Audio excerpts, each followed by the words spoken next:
Maşallah, sualı bura nətər qoymuşamsa, sual elə bil 3D idi mənə baxır. Düzəldə də bilmirəm. Hər nəsə, yəqin, nəsə eləmək olar.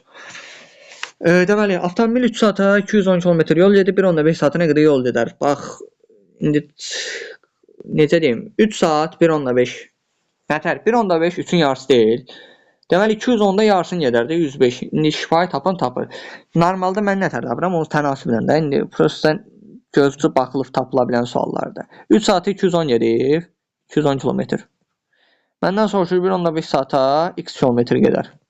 Düz mütənasibdir. Səbəbi nədir düz mütənasib olmağının?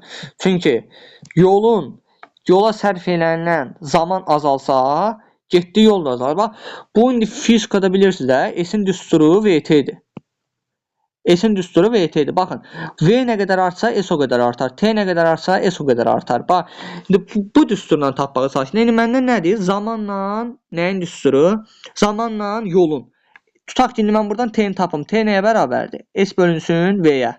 Baxın, zamanı nə qədər artırsam, baxın, bu gedilən yol da o qədər artacaq. Zamanı nə qədər azaltsam, bu gedilən sürət də o qədər azalacaq. Tutaq ki, məndən sualda V ilə verə bilər. Bax, necə deyim?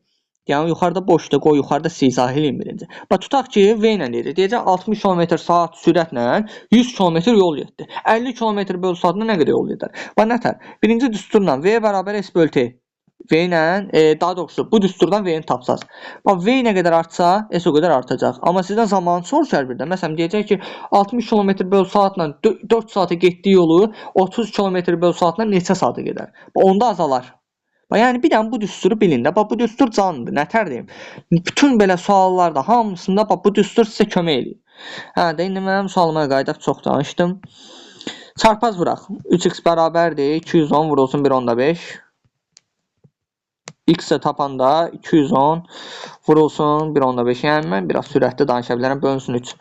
Siz də mənə üzülü sayın, alışmışam sürətli danışmağa. 1.5-dən 3-ü ixtisar elə. 1, 2, 1, 105. Cavab nə qaldı?